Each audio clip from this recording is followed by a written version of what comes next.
Abra a Bíblia comigo em Isaías capítulo 2, versículo de número 3. Eu quero ler com você. Isaías capítulo 2, versículo 3 diz assim: Irão muitos povos e dirão: vinde, subamos ao monte do Senhor, a casa do Deus de Jacó, para que nos ensine os seus caminhos e andemos nas suas veredas, porque de Sião sairá a lei e de Jerusalém a palavra do Senhor. Amém? Eu quero trazer uma mensagem nessa noite, tem como título: Restaure o seu mundo. Amém? Restaure o seu mundo.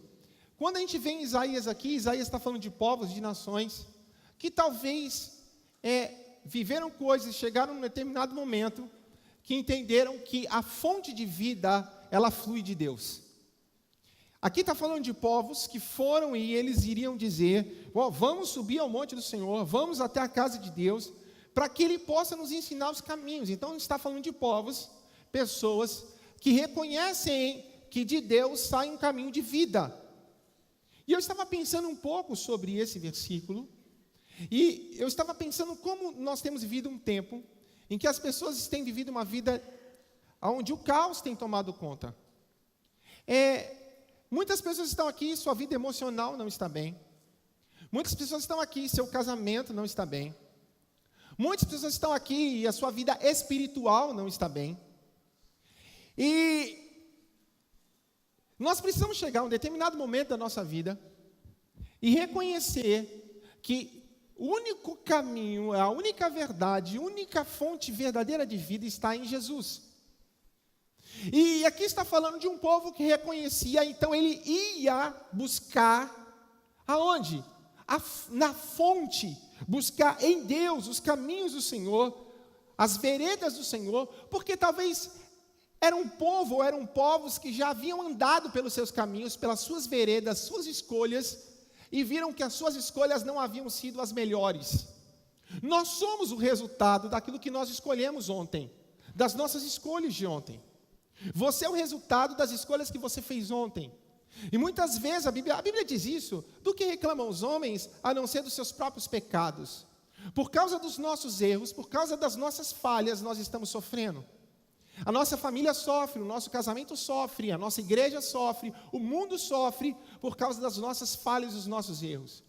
E muitas vezes a gente chega na casa de Deus, até mesmo com uma falsa piedade, e nós chegamos com um coração duro, uma dura cerviz, e nós não reconhecemos em Deus, estamos aqui, mas nós não nos dobramos e nos prostramos, e não reconhecemos em Deus os caminhos do Senhor, ou os princípios de Deus na nossa vida, porque nós ainda entendemos que as nossas escolhas podem trazer a resposta que esperamos, ou a solução para as nossas vidas que esperamos. Mas o que nós temos que entender é que nós precisamos nos render à verdade da palavra. E se você não dobrar e não prostrar o seu coração à verdade da palavra, você vai continuar sofrendo. Amém? Hoje, Deus vai restaurar a vida de muitas pessoas, mas preste atenção, para que Deus possa restaurar o seu mundo, mudar o seu mundo, você precisa dar o primeiro passo. O primeiro passo é seu, a primeira decisão, a primeira atitude é sua.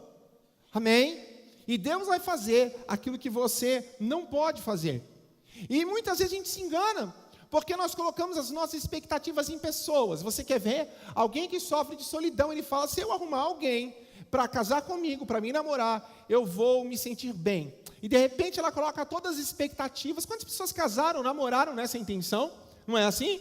E você coloca toda a sua expectativa em alguém, e essa pessoa falha contigo, e ela não resolveu o seu problema. Tem gente que está casado e fala assim: eu vou resolver o meu problema, nós vamos ter um filho, e quando o filho vier, as coisas vão melhorar. E você teve filho, mas as coisas pioraram. Sabe por quê? Nós muitas vezes colocamos as expectativas nas pessoas erradas, sendo que nós estamos sendo ou vivendo aquilo que nós escolhemos ser. Então, você precisa entender nessa noite que o maior agente transformador para a sua vida é você mesmo. Por quê? Porque existem pessoas que entram aqui e têm sua vida transformada, e elas conseguem viver milagres. Outras estão aqui há tanto tempo e continuam vivendo uma vida insatisfeita, achando que as pessoas são culpadas daquilo que ela tem vivido. Até quando? Até quando você vai ficar culpando pessoas? Até quando você vai ficar culpando situações? Até quando? E você precisa entender que o maior agente transformador da sua vida é você mesmo. É você mesmo. É você que precisa tomar uma decisão e falar, não, calma aí, meu mundo, eu não quero mais viver isso. Eu não aceito mais viver isso. Eu não nasci para viver isso. Então você precisa se posicionar. E quando você se posicionar, e quando você entender isso, você realmente vai viver uma restauração na sua vida, uma transformação na sua vida, mas uma transformação de dentro para fora. Deus não está preocupado, meu irmão, em mudar a sua aparência. Deus está preocupado em mudar o seu coração. E às vezes nós estamos aqui, mas a palavra de Deus não tem voz no nosso coração. Nós ouvimos a palavra, ouvimos princípios, mas essa palavra não tem voz no nosso coração. Irmãos, é muito comum eu atender pessoas que vêm pedir conselhos para mim, e quando elas começam a pedir conselhos daquilo que elas têm vivido, elas já começam a dizer os erros que cometeram e que estão vivendo aquilo por causa que é a consequência dos seus erros. Mas são pessoas que estão na igreja, que ouvem a palavra, mas não têm a palavra como uma fonte de vida para ela. O que a Bíblia está dizendo de povos, pessoas que reconhecem em Deus, amém? O Deus de Jacó, na casa do Senhor, no monte do Senhor, algo que flui de Deus, pessoas que têm a necessidade de aprender os caminhos do Senhor. O povo do Senhor perece por causa da falta de conhecimento. Então nós não conhecemos a verdade, ou não nos preocupamos em conhecer a verdade, e por não conhecermos a verdade, nós estamos sofrendo. E aí está tudo perdido, porque nós não seguimos a palavra de Deus. Então, se você quer que a tua vida seja transformada, você é o principal agente transformador da sua vida. Porque se você não abrir o seu coração para que a palavra entre e tome conta de você, não adianta nada. Você vai vir no culto, um culto super legal, uma música legal, uma palavra legal, mas é só isso.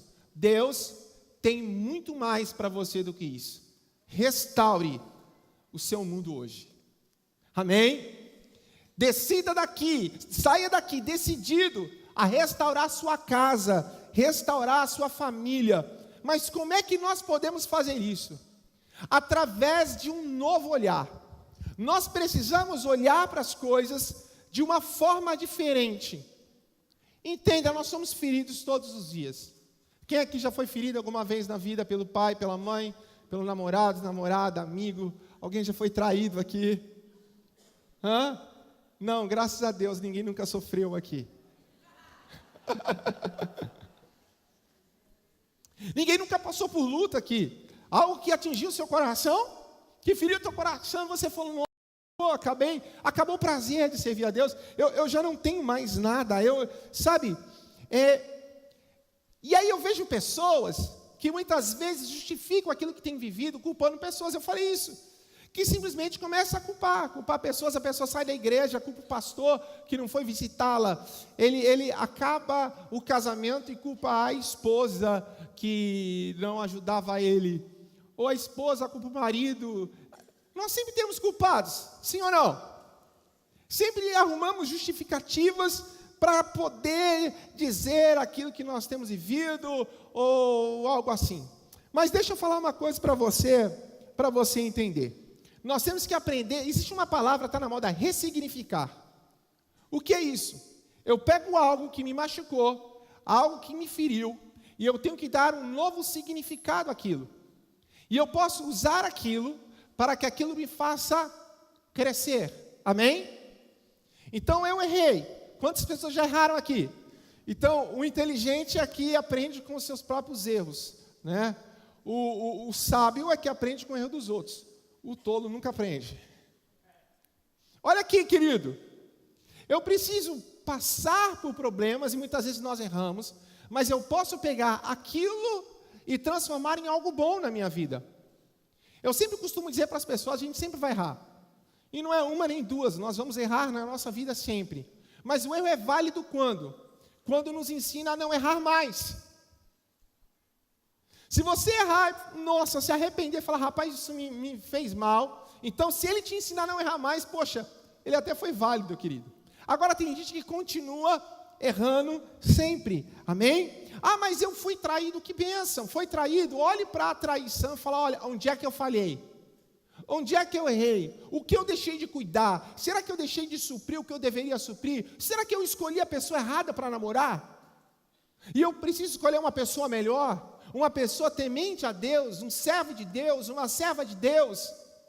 Nós temos que começar a olhar para nós e trazer um novo significado para a nossa vida em algumas coisas que nós passamos. Amém? Então, eu quero que você entenda que quando nós entregamos a nossa vida para Deus, nós devemos confiar piamente em Deus.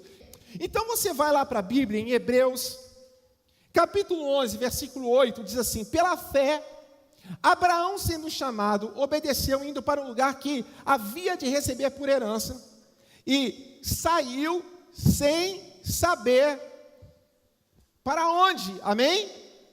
Diz que Abraão, ele ouve a palavra de Deus, pela fé o Senhor o chama, ele obedece, olha, ele sai sem saber o futuro, confiando em Deus.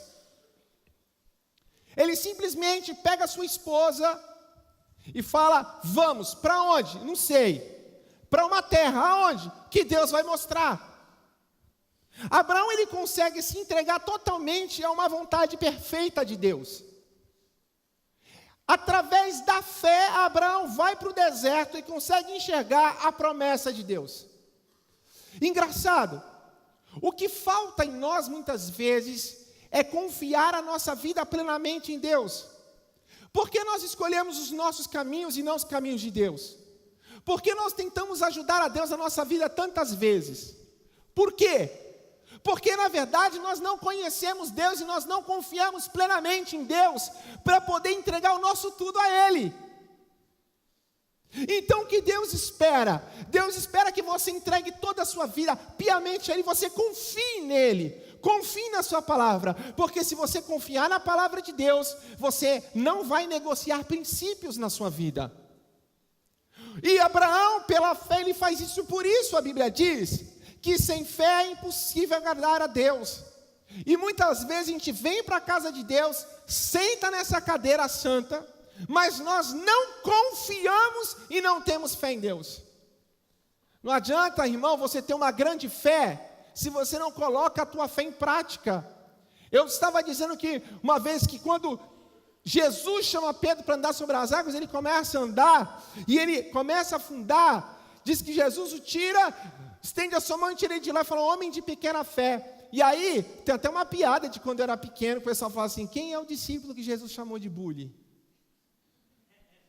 Aí o outro falava assim, Pedro, porque homem de pouca fé. Tu não entendeu, né? Não é para rir, mas é ridícula, mas vamos lá. Olha aqui, ele tinha pouca fé, mas a pouca fé que ele tinha, ele usava, ele colocava em ação. O que adianta você ter muita fé e não colocar em ação? O que adianta você ser uma pessoa muito boa, mas não usar isso? Tem gente que tem pouco, e o nosso pouco pode mudar a vida de pessoas. Eu via a Valéria e o Fernando falando sobre isso, e a gente chega diante de um lugar, é tão pouco que nós temos, mas o nosso pouco pode mudar a vida de pessoas. Vocês lembram quando os discípulos estavam com fome, aquela multidão com fome, e falaram assim, e agora Jesus, o que vamos fazer? Procure, vê o que vocês acham. E eles trazem o quê? Um menininho com 5 pães e 2 peixinhos. O que isso podia fazer com aquela multidão? Aqueles 5 pães e 2 peixinhos na mão daquele jovem não podia fazer nada, mas na mão de Jesus podia alimentar uma multidão. Amém? O nosso pouco, diante da nossa limitação, pode alimentar uma multidão de pessoas. Mas nós precisamos ter a coragem de andar por fé, viver pela fé e confiar piamente no Senhor. E quantas vezes, quando você é colocado numa encruzilhada, você fala, e agora? O que eu vou fazer? Confio em Deus ou não? E aí nós começamos e somos tentados a viver as nossas próprias escolhas, queridos. Então,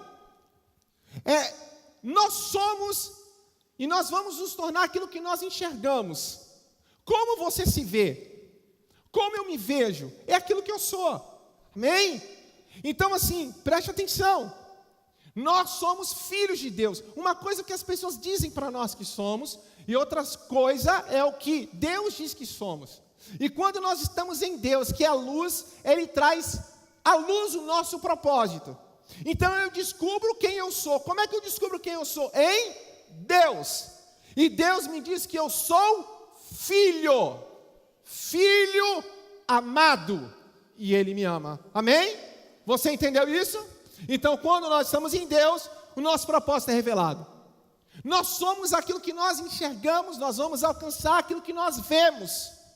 Eu estava falando esses dias, é por isso que Deus diz para o povo de Israel: vai, sai, eu vou mandar vocês para uma terra que emana leite e mel. Eles tinham que visualizar alguma coisa, mas lembre-se, a Bíblia diz que Ele é poderoso para fazer tudo, muito mais, abundantemente, além daquilo que pedimos ou pensamos. E aquilo que Deus te mostrou, Ele tem reservado para você coisas muito maiores. Mas eu preciso ter fé e crer. E ainda que no meio do caminho a minha fé titubeie e eu comece a afundar, Deus está lá para fazer o que eu não posso fazer. É quando Jesus chegar para Pedro, estende a mão e levanta ele e tira ele do meio do mar. Amém? Eu creio muito numa geração que Deus tem levantado. Presta atenção, irmão, a gente tem falado, vivido, nós estamos prestes a um romper de Deus. E eu creio que Deus há de levantar uma geração profética nesse lugar. Você crê nisso? Profetas de Deus. Nossas crianças são profetas do Senhor. Nossos adolescentes são profetas do Senhor. Pessoas que veem como Deus vê.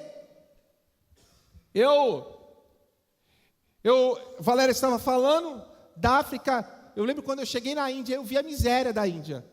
Para você ter uma ideia, a gente estava viajando para uma escola lá no interior da Índia, de Hyderabad, e aí nós no ônibus, andando mais ou menos umas 3 horas e pouco, as estradas são mão dupla, e assim, mas mão dupla é como se fosse uma mão nossa dupla. Aquela miséria, não tem banheiro. Eu lembro que um dos pastores estava com a gente, passou mal. Ele começou a gritar: eu preciso ir embora, vamos embora, porque lá não tem banheiro. E aí nós paramos no lugar na estrada, e falou assim, ó, tinha um restaurantezinho, e eu falei: eu quero ir no banheiro. Ele falou: o banheiro é aqui, ó. Era o matinho da estrada, gente. Mas você vê aquelas crianças, sabe, lá no interior, escola debaixo da árvore, louvando Jesus e adorando Jesus com a maior alegria. Eu fui numa igreja dos Dalits. Para você ter uma ideia, as mães vendem, dão as crianças para a prostituição. Dalit, pela religião hindu, para você ter uma ideia, eles vivem por castas. O Dalit é a pior casta. Então eles creem que todo Dalit é amaldiçoado.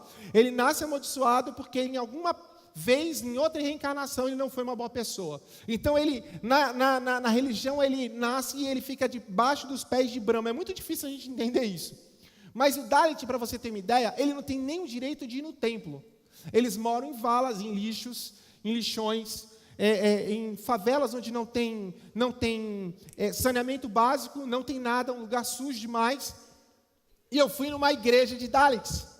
E quando eu cheguei lá, é muito interessante como Jesus faz. E a alegria daquelas pessoas de louvar Deus, Deus resgata aquela pessoa da miséria, uma pessoa que aos olhos da sociedade não poderia entrar no templo, hoje Deus os aceita e eles se tornam a arca do Senhor.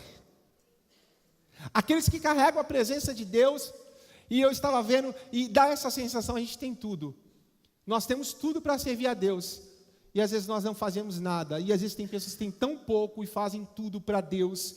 E saem coisas com muita excelência. E eu voltei e falei: Deus, nos dá graça, não de apenas fazermos algo aqui, mas sermos uma igreja abençoadora, um crente abençoador, grato a Ti por aquilo que o Senhor tem dado. E grato a Ti por aquilo que o Senhor vai fazer. E eu descobri que o meu pouco pode ser muito na vida de alguém. Eu lembro naquela época, com R$50 você mantinha uma criança daquela na escola. Você entendeu? Uma menina de 17, 18 anos, eu encontrei, ajudante de pedreiro, ela ganhava R$27 por mês. Era o salário dela. Gente, é uma miséria, mas o meu pouco que eu tenho pode fazer a diferença na vida daquele que não tem nada. Você entendeu? Então Deus nos chamou para sermos uma geração profética. Quando você vai ver a palavra profeta no Antigo Testamento, tem a tradução de vidente. aquele que consegue ver as coisas. E o que Deus quer fazer é levantar uma geração que consiga ver como Deus vê. Deus olhava para o caos e falou assim: cara, eu vou fazer algo bom no meio do caos. E Deus disse: haja luz, e Ele começou a criar, e do caos Ele fez um jardim.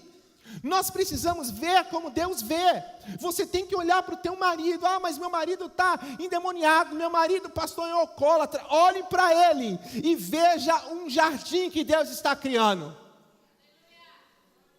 Nós precisamos mudar a nossa forma de olhar. Eu estou sendo perseguido, então dê glória a Deus porque você está sendo perseguido, porque você está desagradando Satanás, meu irmão, porque ele é o único que quer nos fazer parar. Então significa que você está no caminho certo. Precisamos ressignificar a nossa vida. Nós precisamos mudar a nossa forma de olhar, de enxergar as coisas. Olha, mas eu fui ferido lá atrás. Irmão, se você foi ferido lá atrás, glória a Deus, Deus tem cura para você. Mas eu vou te falar uma coisa: a tua ferida lá de trás, a tua cicatriz lá de trás, quando você mostrar, vai curar a vida de muitas pessoas. Você vai falar: ó, está aqui, ó, Jesus tocou aqui, mudou aqui. Se Ele fez em mim, pode fazer em você. Por que eu chamo aqui, irmão, um monte de gente para dar testemunho? Olha aqui, vem, quem fala o que Jesus fez na tua vida. Por quê? Porque a cicatriz na vida dessas pessoas cura a ferida de outras. Se Ele pode, eu posso, glória a Deus. Amém? Então nós precisamos mudar o nosso olhar. Você quer restaurar o teu mundo, tua vida? Pare de se enxergar como um coitado, se veja como alguém que faz parte de uma geração profética, que consegue ver aquilo que Deus vê. O que Deus quer mudar é o nosso olhar. Alguém chega a dizer: mas Cubatão, um lugar difícil. Irmão, nós estamos debaixo de uma palavra profética. O que diz? Aonde abundou o pecado, superabundou a... Eu posso olhar para o mal existente como algo que vai me consumir, ou eu posso olhar o mal existente como algo que está preparado para um abundar da graça de Deus. Mude seu olhar, mude o seu olhar, sabe? Peça a Deus olhos, diga olhos, para ver o que Ele está fazendo, ouvidos, para ouvir o que Ele está falando, e ousadia para você poder falar a sua palavra. Então eu preciso de olhos para ver o que Deus está vendo, ouvidos para ouvir o que Deus está falando, mas eu preciso de ousadia para que essa palavra seja concretizada na nossa vida. Amém? Segunda coisa, para você restaurar o seu mundo, você precisa primeiro mudar o seu olhar. Segundo, você precisa, meu irmão, liberar perdão. É só através do perdão que nós podemos seguir adiante. A gente está lendo um livro muito legal no Clube do Livro esse mês, que é A Isca de Satanás, né? E isso fala muito sobre esse contexto que nós temos falado hoje. Satanás, ele coloca iscas. Alguém já foi caçar e você põe isca, né? Você tem a armadilha, e toda armadilha tem uma isca para alguém ir lá pegar, e quando pega, como é que é? Aquela caixa cai, a armadilha cai em cima da caça. Satanás está doidinho para pegar a igreja e pegar você. E qual é a arma que ele usa? A isca. E qual isca que ele usa? A ofensa. Amém? A Bíblia diz em Lucas 17:1 que é impossível que não venha escândalos, mas ai daqueles por quem vierem. Quando vem essa palavra escândalos, ela quer dizer ofensa. Nós somos ofendidos todos os dias, nós sofremos ofensas e ofendemos pessoas muitas vezes sem saber. E o que Satanás faz? Ele quer alcançar, como a palavra, preste atenção, como a palavra precisa alcançar o teu coração, Satanás também quer alcançar o teu coração. Então eu sei que existem pessoas que estão presas há muitos anos, porque a falta de perdão nos sufoca, porque não consegue perdoar, Olha, a Blandina estava falando algo aqui, e eu falei, Deus, é isso. O perdão libera cura. O perdão libera vidas, amém? O maior problema então, não são os momentos que nós seremos ofendidos, porque nós seremos ofendidos, amém? Mas, qual será a nossa reação diante desses momentos? Quando eu for ferido, qual vai ser a minha reação? Muitos param, porque é isso que Satanás quer que você faça, que você pare. Porque ele quer parar a tua vida, ele quer destruir o teu futuro. Então o que Satanás quer fazer é nos parar por causa da ofensa, é travar você, é destruir você, é neutralizar você e sua família. Eu estava lendo o livro e o John Bevere estava contando que certo dia ele foi ministrar na Flórida e ele estava numa igreja e quando ele chegou nessa igreja tinha um jovem senhor na meia idade mais ou menos, um homem forte. E ele estava de pé e contando a sua história na igreja que ele estava. E ele dizia que ele estava na igreja, mas é como se houvesse um muro entre ele e Deus. É como se, na verdade, ele não conseguisse sentir Deus. É como se ele estivesse na casa de Deus, mas ele se sentia amortecido e desligado. Ele estava lá, mas não conseguia ter conexão com Deus. Porque o que você precisa entender hoje é que a falta de perdão é pecado.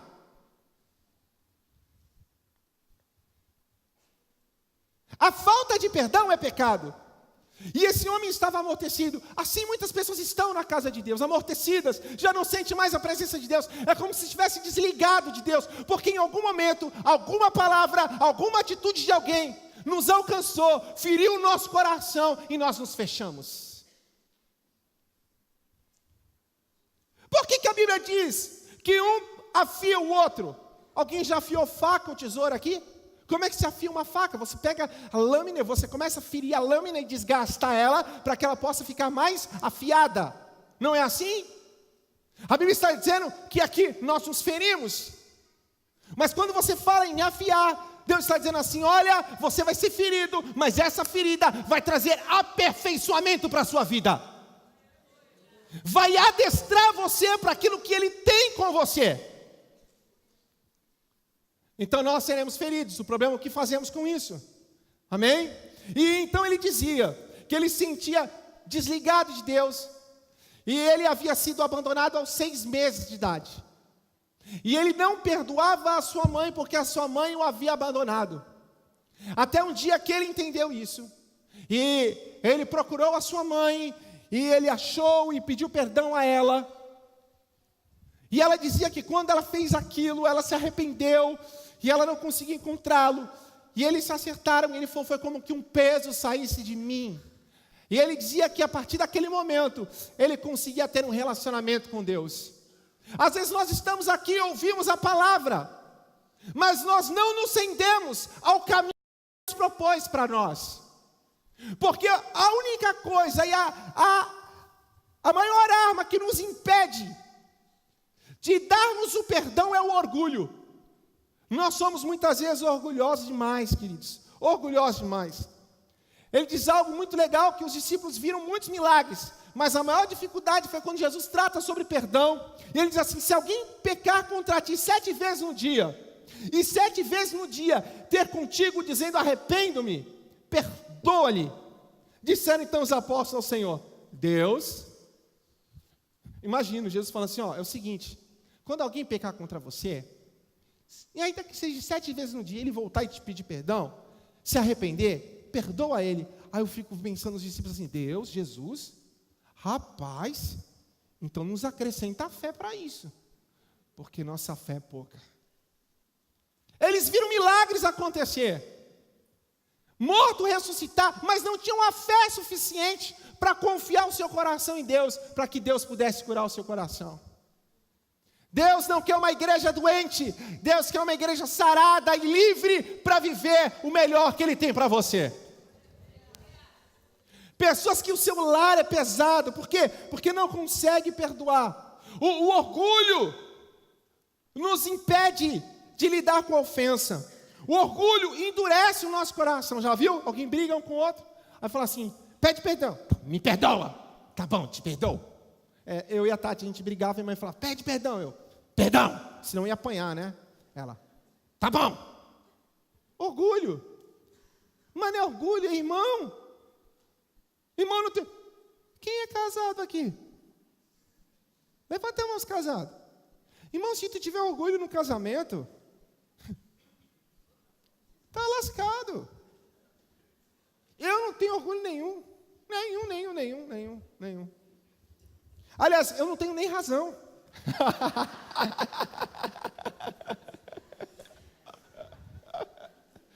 Como é que os homens falam? Você quer ter razão ou quer ser feliz? Você quer ter razão ou quer ser feliz? O importante é que Jesus cresça, irmão, em nós. Quando Ele está falando perdoa, porque Ele sabe qual é o melhor caminho. Deus quer que você seja feliz. Olhe para o teu irmão e diga assim, Deus quer que você seja feliz. Sabe, tem gente que está trazendo na sua vida uma bagagem enorme. Anos e anos. Infeliz no casamento. Lembra que eu falei sobre a fase que a gente tem de aprendizado? Sabe? De ser formado. Sabe essa fase que eu falei? Muitas vezes, nessa fase que a gente tem de ser moldado e aprender, nós somos feridos e nós carregamos isso para o resto da vida. Quer ver alguém que foi abusado nessa área? Você vai para o casamento e você não consegue ser feliz na área sexual, porque isso causou um dano para você. E você fala, mas eu quero justiça. Libere perdão para você caminhar para frente. Deus tem cura na sua alma. Porque um dia meu marido me traiu, hoje, 20 anos atrás, eu não... Tu perdeu 20 anos da sua vida, e esses 20 anos não voltam mais. Libera perdão, porque você só pode restaurar o seu mundo através do perdão. A ofensa vem para aprisionar a sua alma e impedir de você chegar no seu destino. Deus tem um destino para você. Você quer chegar lá? Você crê que Deus tem o melhor para você? Deus, eu venho como um profeta do Senhor dizer para você, Deus tem uma terra que emana leite e mel para a sua vida. Deus quer que a sua igreja seja plena. Mas é como se a gente caminhasse para o destino, aquilo nos prendesse. E é como se nós até olhássemos para Ele, mas estivéssemos amortecidos e não conseguíssemos chegar lá. É a falta de perdão. Pessoas que tinham um ministério lindo e o líder o ofendeu de alguma forma. Às vezes o líder nem sabe que ofendeu ele e a vida dele parou. Sabe por quê? Porque ele foi ofendido. E a gente pensa, eu não vou perdoar, como se alguma coisa fosse acontecer com o cara. Irmão, eu perdoo porque eu sou inteligente, porque o perdão faz bem para mim.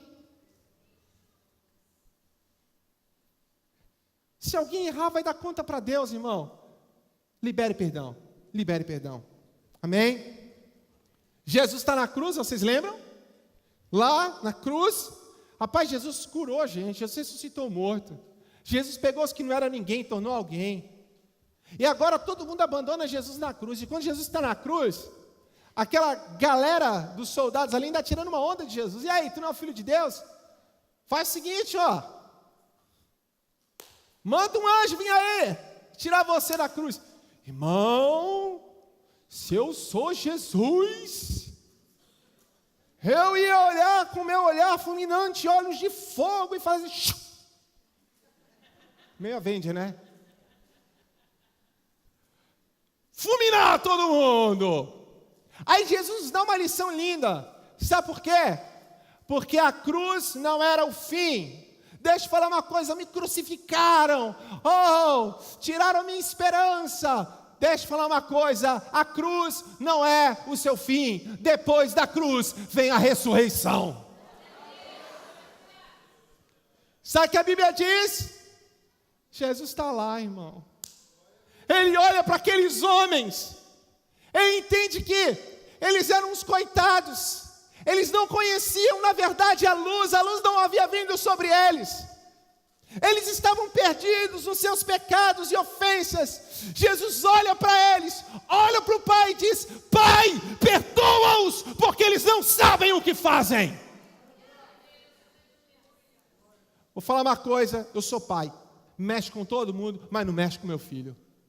Imagina a hora que eles falam assim, aí, manda um anjo. Deus olhou do céu, se preparou para fulminar todo mundo. Vocês estão pensando que vão falar assim com meu filho? Jesus olha e fala, pai, perdoa-se, calma, pai. Eles não sabem o que fazem. Jesus vai para a cruz, morre. Mas a Bíblia diz que o Espírito de Deus traz de volta a vida de Jesus. Jesus não podia vencer a morte se ele estivesse aprisionado pela ofensa, pela falta de perdão. Deus nos faz ressurgir das cinzas, mas perdoe. Pastor, acabou tudo, não tem problema, só tem cinza. Deus vai trazer vida ao seu vale da morte. É o que Deus diz sobre aquele vale de ossos secos. Eles podem viver novamente. Profetiza sobre eles, profetiza sobre eles, Ezequiel. E ele profetiza. Eles podem tornar a vida assim, ó, tu sabes, então profetiza. Diz que do nada, vale que estava, não eram ossos sequíssimos. Começa a ver barulho.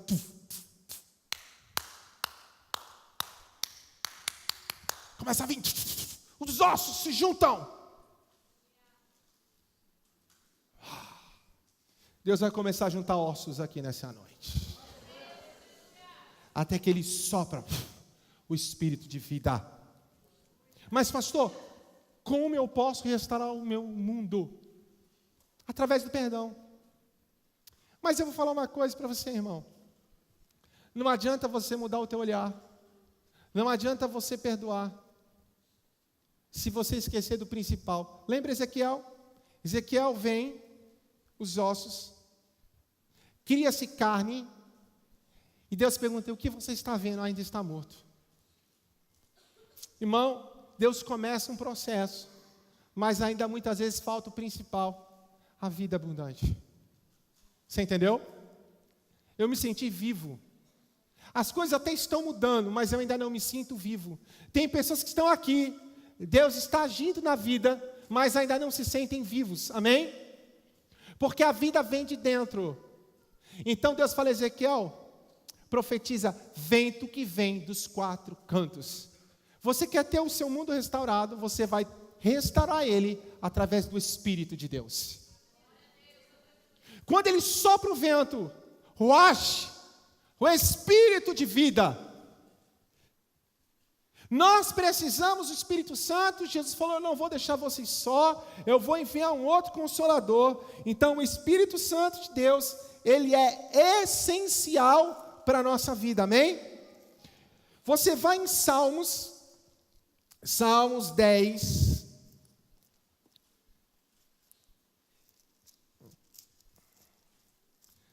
Salmos 10, versículo 14, diz assim, mas tu, ó Deus, vês e percebes o sofrimento e a tristeza e sempre está pronto para ajudar. Os que não podem se defender confiam em ti. Tu sempre tens socorrido os necessitados. Senhor, acaba com o poder dos maus e dos perversos, castiga-os por causa das suas maldades, até que eles não pratiquem mais. O Senhor é rei para sempre, e os pagãos serão expulsos da terra dele. Olhe bem, o que Deus espera é que nós possamos entender que todas as respostas que precisamos e aquilo que não conseguimos fazer e não podemos fazer está em Deus. Agora, por quê? Porque Deus quer nos levantar como agentes transformadores. Quando o salmista começa a falar aqui, ele começa a olhar para a injustiça e ele começa a se indignar com a injustiça. Mas a injustiça por causa do pecado. Eu não sei se você entende isso. Quantas famílias destruídas por causa do pecado? Quantas igrejas destruídas por causa do pecado? Lembre, essa geração profética, essa geração que vê o que Deus vê, é uma geração que não pode perder tempo, irmão, em brigas, em divisões, em doutrinas, porque eu penso assim, em costumes, você tem um costume, eu tenho outro, você é amarelo, eu sou branco. Não, nós não podemos perder tempo, porque existe uma necessidade onde nós precisamos nos colocar como resposta às pessoas, porque Deus vê o sofrimento, Deus vê a tristeza das pessoas, e você que entrou aqui triste, Deus não quer que você sofra, Deus quer que você viva. A Bíblia diz assim: o ladrão vem senão para roubar, matar e destruir. Mas Jesus diz assim: eu vim para que você tenha vida. Diga, vida. Vida. Vida abundante. Vida abundante, é isso que Deus quer. Amém? Quando a gente vai ver a palavra Espírito, ela tem alguns significados. E eu queria trazer para vocês alguns deles. A Bíblia diz em Juízes 14:6, então o Espírito do Senhor se apossou dele tão poderosamente que despedaçou o leão como quem despedaça um cabrito sem ter nada na sua mão. A Bíblia diz que o Espírito de Deus se apossou de Sansão, e um dos significados dessa força, desse poder, Espírito traz esse entendimento. O Espírito se apossou, quer dizer, a força do Senhor se apossou de Sansão. Quando a gente vai ver o que é força é coragem, força é caráter, fortaleza, fibra moral, entusiasmo, sabedoria. Olhe bem, nós precisamos do Espírito Santo, porque o Espírito Santo de Deus vai trazer força a nós. Alguém já se sentiu desanimado, cansado, que você fala: rapaz, eu não aguento mais. De repente, parece que você busca em Deus e você encontra uma força que você sai não sei da onde, mas é como se viesse do seu interior, fluindo como um rio de água viva, e você sai renovado. Você entendeu?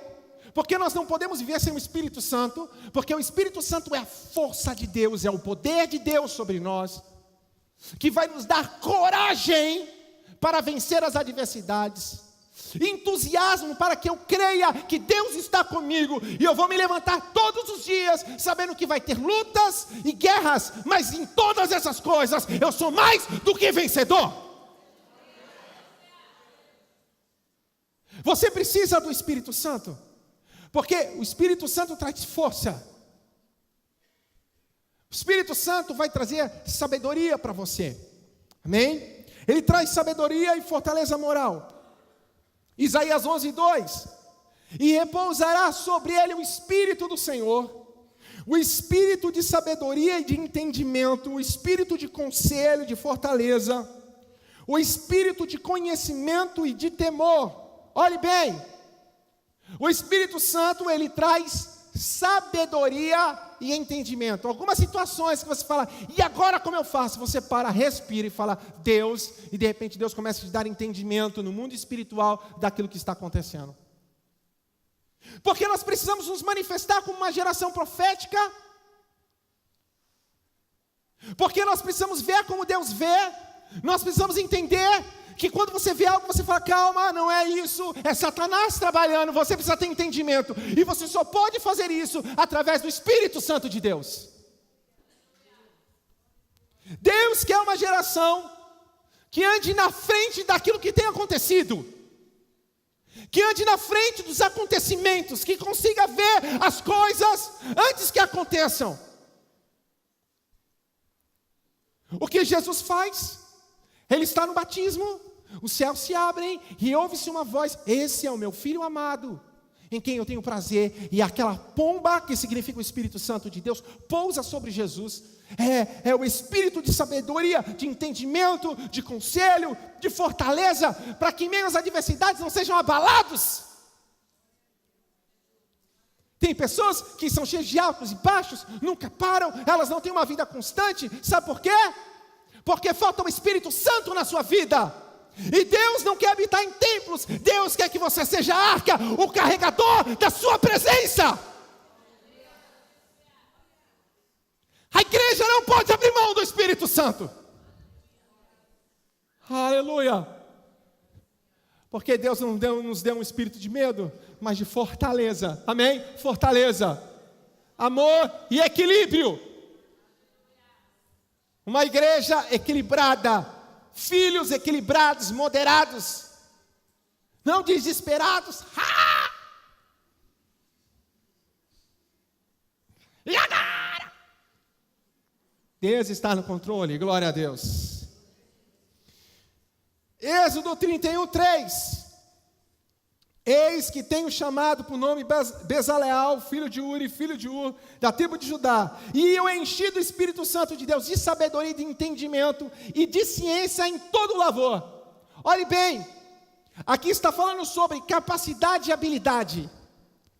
Quando o Espírito de Deus está em nós, Deus nos capacita. Sabe que a Bíblia diz que Ele adessa as nossas mãos para a peleja? Você que é um empresário, eu quero dizer uma coisa para você. Se o Espírito Santo de Deus estiver na tua vida, Ele vai te capacitar na tua empresa e vai trazer habilidade para as suas mãos. Você que é um líder, Deus vai capacitar você. Eu não sei como. Davi estava diante de Golias. Humanamente falando, ele não tinha capacidade para enfrentar Golias. Só existe uma única explicação para Davi vencer Golias. O Espírito de Deus se apossou de Davi. Você está entendendo? Capacitou Davi para vencer gigantes. Levante a sua mão. Que o Espírito Santo venha capacitar você e trazer habilidade para a sua vida, para que tudo que você fizer, você possa fazer bem. Eu lembro os meninos aqui começaram a tocar. Gente, imagina uma turma ruim para tocar. Eram os nossos músicos de hoje. Era não? Era ruim demais, gente. Um dia a gente colocou eles no culto, os músicos falaram assim, pelo amor de Deus, pastor, tira eles, estão queimando a gente. Sabe o que Davi fazia? Davi fazia, tocava e tocava bem. Eu vou falar uma coisa, tem coisas que vêm na nossa vida, que é o próprio Espírito Santo que nos capacita a fazer. Não vem de homens, é Deus, vocês entenderam? Eu não sei fazer, eu não sou nada, não, meu irmão. Deixa Deus fluir em você, deixa Deus fluir, deixa Deus. Diz que o espírito mal estava em Saul, Davi começava a tocar harpa e o espírito acalmava. Outro significado, alma.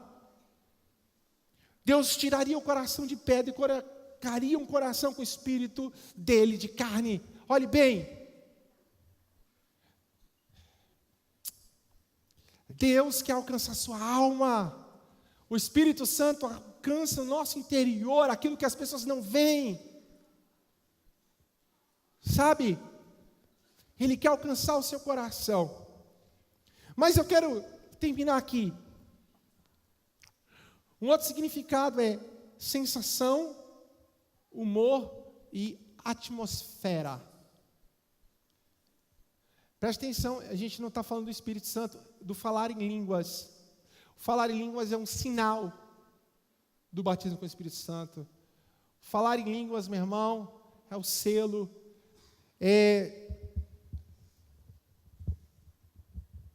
Você que tem o Espírito Santo precisa conhecer as armas que Deus te deu. Sabe por que nós falamos em línguas e oramos em línguas? Porque nós estamos edificando a nós mesmos. 100% em Deus. Você está andando, comece a orar em línguas, comece a orar. São armas que Deus nos deu de ataque. Às vezes nós não sabemos que estamos orando, mas Deus está lá. O Espírito Santo está nos edificando. Se você começar a orar em línguas, você vai ver que você começa a ser cheio da presença de Deus. E olha, é algo tremendo. Mas não é sobre isso que eu quero falar. Eu quero falar sobre a atmosfera gerada pelo Espírito Santo. A sensação, o humor. Quando os discípulos estão ali, em Atos capítulo 2, no cenáculo, a Bíblia diz que eles são tomados, línguas repartidas como de fogo, mas eu quero que você entenda que naquele momento, naquele lugar, havia uma atmosfera que enchia o ambiente.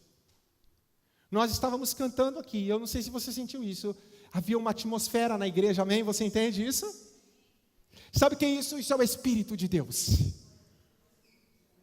Ele muda a atmosfera, e eu quero que você entenda o seguinte: vai para casa, e quando você chegar na sua casa, o ambiente é pesado, o Espírito Santo na tua vida vai mudar a atmosfera do ambiente. Eu creio muito numa igreja que muda a atmosfera e o ambiente. Aleluia. Jesus está aqui, meu irmão. Ele quer mudar o ambiente na sua casa, Ele quer mudar o ambiente no seu lar, Ele quer mudar o ambiente da igreja, sabe? Jesus está aqui, então eu venho para a igreja porque eu tenho prazer de estar aqui, porque a atmosfera é boa, mas por que é boa? Por causa do Espírito de Deus. Talvez você chegou aqui e as lutas do seu dia têm castigado você. Mas só de você entrar aqui, o Senhor trará refrigério para a sua alma. Você que está me assistindo, ou pela televisão, ou pela internet, Deus tem refrigério para a sua alma hoje. Anjos e os santos se prostram ante a ti. Os anciãos lançam suas coroas diante do Cordeiro de Deus. Os anjos e os santos se prostram ante a ti. Os anciãos lançam suas coroas diante do Cordeiro de Deus. Tu és digno de louvor. Tu és digno de louvor.